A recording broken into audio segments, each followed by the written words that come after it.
ہم ہر سال عید الاضحیٰ کے موقع پر جوش و خروش سے قربانی کرتے ہیں۔ یہ عید 3 دنوں پر مشتمل ہوتی ہے اور اپنے ساتھ بہت ساری بہاریں لاتی ہے۔ اسلام میں موجود تمام احکام تقریباً کسی نہ کسی واقعہ سے منسلک ہوتے ہیں۔ قربانی کرنے کے پیچھے بھی ایک ایسا ہی واقعہ موجود ہے جس کا خلاصہ اس تحریر میں اب ملاحظہ فرمائیں گے۔ یہ واقعہ ایک خواب سے شروع ہوتا ہے۔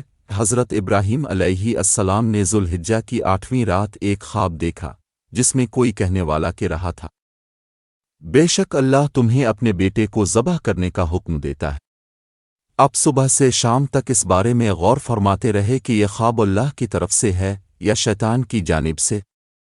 اسی لیے 8ویں ذوالحجہ کا نام اوم تراوی رکھا گیا ہے۔ 9ویں رات پھر وہی خواب دیکھا اور صبح یقین کر لیا کہ یہ حکم اللہ کی طرف سے ہے، اسی لیے 9ویں ذوالحجہ کو اوم عرفہ کہا جاتا ہے۔ 10ویں رات پھر وہی خواب دیکھنے کے بعد اپنے صبح اس خواب پر عمل کرنے کا پکا ارادہ کر لیا۔ اسی وجہ سے 10 ذوالحجہ کو اوم نہر یعنی ذبح کا دن کہا جاتا ہے۔ اللہ کے حکم پر عمل کرتے ہوئے بیٹے کی قربانی کے لیے حضرت ابراہیم علیہ السلام جب اپنے پیارے بیٹے حضرت اسماعیل علیہ السلام کو، جن کی عمر اس وقت 7 سال تھی، لے کر چل پڑے تو شیطان ان کی جان پہچان والے ایک شخص کی صورت میں ظاہر ہوا اور پوچھنے لگا کہ ابراہیم، کہاں جانے کا ارادہ ہے؟ آپ نے جواب دیا کہ ایک کام سے جا رہا ہوں۔ اس نے پوچھا، کیا آپ اسماعیل کو ذبح کرنے جا رہے ہیں؟ حضرت ابراہیم علیہ السلام نے فرمایا، کیا تم نے کبھی کسی باپ کو دیکھا ہے کہ وہ اپنے بیٹے کو ذبح کرے؟ شیطان بولا، جی ہاں، آپ کو دیکھ رہا ہوں کہ آپ اسی کام کے لیے جا رہے ہیں۔ اب سمجھتے ہیں کہ اللہ نے آپ کو اس بات کا حکم دیا ہے۔ حضرت ابراہیم علیہ السلام نے ارشاد فرمایا، اگر اللہ نے مجھے اس بات کا حکم دیا ہے تو پھر میں اس کی فرما برداری کروں گا۔ یہاں سے مایوس ہو کر شیطان حضرت اسماعیل علیہ السلام کی اماں جان حضرت حاجرہ رضی اللہ عنہا کے پاس آیا اور ان سے پوچھا، ابراہیم آپ کے بیٹے کو کہاں لے کر گئے ہیں؟ حضرت حاجرہ رضی اللہ عنہا نے جواب دیا، وہ ایک کام سے گئے ہیں۔ شیطان نے کہا، وہ انہیں ذبح کرنے کے لیے لے گئے ہیں۔ حضرت حاجرہ رضی اللہ عنہا نے فرمایا، کیا تم نے کبھی کسی باپ کو دیکھا ہے کہ وہ اپنے بیٹے کو ذبح کرے؟ شیطان نے کہا، وہ یہ سمجھتے ہیں کہ اللہ نے انہیں اس بات کا حکم دیا ہے۔ یہ سن کر حضرت حاجرہ رضی اللہ عنہا نے ارشاد فرمایا، اگر ایسا ہے تو انہوں نے اللہ تعالیٰ کی فرما برداری کر کے بہت اچھا کیا۔ اس کے بعد شیطان حضرت اسماعیل علیہ السلام کے پاس آیا اور انہیں بھی اسی طرح بہکانے کی کوشش کی، لیکن انہوں نے بھی یہی جواب دیا کہ اگر میرے ابو جان اللہ کے حکم پر مجھے ذبح کرنے لے جا رہے ہیں تو یہ بہت اچھا کام ہے۔ جب شیطان باپ بیٹے کو بہکانے میں ناکام ہوا اور جمروں کے پاس آیا تو حضرت ابراہیم علیہ السلام نے اسے 7 کنکریاں ماری۔ کنکریاں مارنے پر شیطان آپ کے راستے سے ہٹ گیا۔ یہاں سے ناکام ہو کر شیطان دوسرے جمر پر گیا۔ فرشتے نے دوبارہ حضرت ابراہیم علیہ السلام سے کہا، اسے ماریے۔ اپنے اسے 7 کنکریاں ماریں تو اس نے راستہ چھوڑ دیا۔ اب شیطان تیسرے جمر کے پاس پہنچا۔ حضرت ابراہیم علیہ السلام نے فرشتے کے کہنے پر ایک بار پھر 7 کنکریاں ماریں تو شیطان نے راستہ چھوڑ دیا۔ شیطان کو 3 مقامات پر کنکریاں مارنے کی یاد باقی رکھی گئی ہے اور آج بھی حجاج ان تینوں جگہوں پر کنکریاں مارتے ہیں۔ حضرت ابراہیم علیہ السلام جب حضرت اسماعیل علیہ السلام کو لے کر کنواں صبر پر پہنچے تو انہیں اللہ کے حکم کی خبر دی، جس کا ذکر قرآن مجید میں ان الفاظ میں ہے، یا بانو انو ایریفن المینیم انو ازبہا کے فی نظارہ میا زیا تیر۔ ترجمہ، اے میرے بیٹے، میں نے خواب میں دیکھا ہے کہ میں تجھے ذبح کر رہا ہوں، اب تو دیکھ کے تاو کیا کہتا ہے۔ فرمان بردار بیٹے نے یہ سن کر جواب دیا، ای ابن افعال میا تا میرا سیتجندن نشک الوام نے السیواب نرنے۔ ترجمہ، اے میرے ابو، کرو جو تمہیں حکم دیا جاتا ہے، خدا چاہے تو تم مجھے صبر کرنے والا پاؤ گے۔ یہ فضان نظر تھا اے کسی مکتب کی کرامت، سکھائے کس نے اسماعیل کو عدم فرزندی، مجھے رسیوں سے مضبوط باندھ دیجیے۔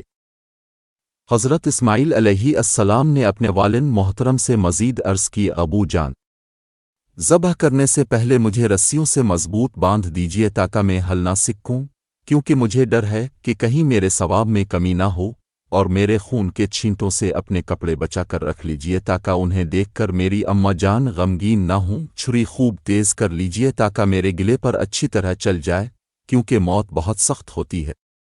اب مجھے ذبح کرنے کے لیے پیشانی کے بل لٹائیے تاکہ آپ کی نظر میرے چہرے پر نہ پڑے، اور جب آپ میری اماں جان کے پاس جائیں تو انہیں میرا سلام پہنچا دیجیے، اور اگر آپ مناسب سمجھیں تو میری قمیض انہیں دے دیجیے، اس سے انہیں تسلی ہوگی اور سب آ جائے گا۔ حضرت ابراہیم علیہ السلام نے ارشاد فرمایا کہ میرے بیٹے، تم اللہ کے حکم پر عمل کرنے میں میرے کیسے عمدہ مددگار ثابت ہو رہے ہو۔ پھر جس طرح حضرت اسماعیل علیہ السلام نے کہا تھا انہیں اسی طرح باندھ دیا۔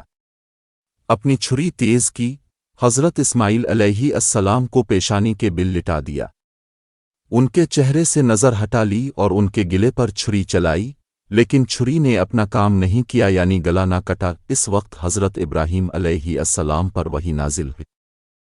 وَفَدَيْنَاهُ بِذِبْحٍ عَظِيمٍ ترجمہ، اور ہم نے اسے ندا دی کہ اے ابراہیم، بے شک تم نے خواب سچ کر دکھایا، ہم نیک بندوں کو یوں ہی جزا دیتے ہیں۔ بے شک یہ آزمائش روشن تھی، اور ہم نے ایک بڑا ذبیحہ اس کے بدلے میں دیا اور اسے بچا لیا۔ حضرت ابراہیم علیہ السلام نے جب حضرت اسماعیل علیہ السلام کو ذبح کرنے کے لیے زمین پر لٹا دیا تو اللہ کے حکم سے حضرت جبرائیل علیہ السلام بطور فدیہ جنت سے ایک مندھا لے کر تشریف لائے اور دور سے اونچی آواز میں فرمایا، اللہ کبیرہ، اللہ کبیرہ۔ جب حضرت ابراہیم علیہ السلام نے یہ آواز سنی تو اپنا سر آسمان کی طرف اٹھایا اور جان گئے کہ اللہ کی طرف سے آنے والی آزمائش کا وقت گزر چکا ہے اور بیٹے کی جگہ فدیے میں مندھا بھیجا گیا ہے، لہذا خوش ہو کر فرمایا، لے نلائے نلویا اللہ واللہ کبیرہ۔ جب حضرت اسماعیل علیہ السلام نے یہ سنا تو فرمایا، اللہ کبیرہ وال نلوان الحمدہ۔ اس کے بعد سے ان تینوں پاک حضرات کے ان مبارک الفاظ کی ادائیگی یہ سنت قائم و دائم رہی۔ حضرت ابراہیم علیہ السلام نے حضرت اسماعیل علیہ السلام کے فدا میں جو مندھا ذبح فرمایا تھا، اس کے بارے میں اکثر مفسرین کا کہنا ہے کہ وہ مندھا جنت سے آیا تھا، اور یہ وہی مندھا تھا جس کو حضرت آدم علیہ السلام کے بیٹے حضرت حابیل نے قربانی میں پیش کیا تھا۔ اس مندھے کا گوشت پکایا نہیں گیا بلکہ اسے درندوں اور پرندوں نے کھا لیا۔ حضرت سفیان بن عنا فرماتے ہیں، اس مندھے کے سینگ عرصہ دراز تک کعبہ شریف میں رکھے رہے، یہاں تک کہ جب کعبہ شریف میں آگ لگی تو وہ سینگ بھی جل گئے۔ کعبہ شریف میں آگ لگنے کا واقعہ ہم نے اپنی ایک اور تحریر میں بیان کر دیا ہے۔ کیا ہر کوئی خواب دیکھ کر اپنا بیٹا ذبح کر سکتا ہے؟ یاد رہے، اگر کوئی شخص خواب غیبی آواز کی بنیاد پر اپنے دوسرے کے بچے یا کسی انسان کو ذبح کرے گا تو وہ سخت گناہگار اور عذاب نار کا حقدار قرار پائے گا۔ حضرت ابراہیم علیہ السلام جو خواب کی بنیاد پر اپنے بیٹے کی قربانی کے لیے تیار ہوئے، یہ حق ہے کیونکہ اب نبی ہیں اور نبی کا خواب وحی الہی ہوتا ہے۔ یہ ان حضرات کا امتحان تھا۔ حضرت جبرائیل علیہ السلام جنتی دمبا لے آئے اور اللہ پاک کے حکم سے حضرت ابراہیم علیہ السلام نے اپنے پیارے بیٹے کی بجائے اس جنتی دمبے کو ذبح فرما دیا۔ حضرت ابراہیم علیہ السلام اور حضرت اسماعیل علیہ السلام کی اس انوکھی قربانی کی یاد تا قیامت قائم رہے گی، اور مسلمان ہر سال بقرے کی عید میں مخصوص جانوروں کی قربانیاں پیش کرتے رہیں گے۔ میں امید کرتی ہوں آپ کو ہماری یہ ویڈیو پسند آئی ہوگی۔ نیچے کمنٹس میں اپنی رائے کا ضرور اظہار کریں اور ہمارے چینل کو سبسکرائب کرنا نہ بھولیں۔ شکریہ۔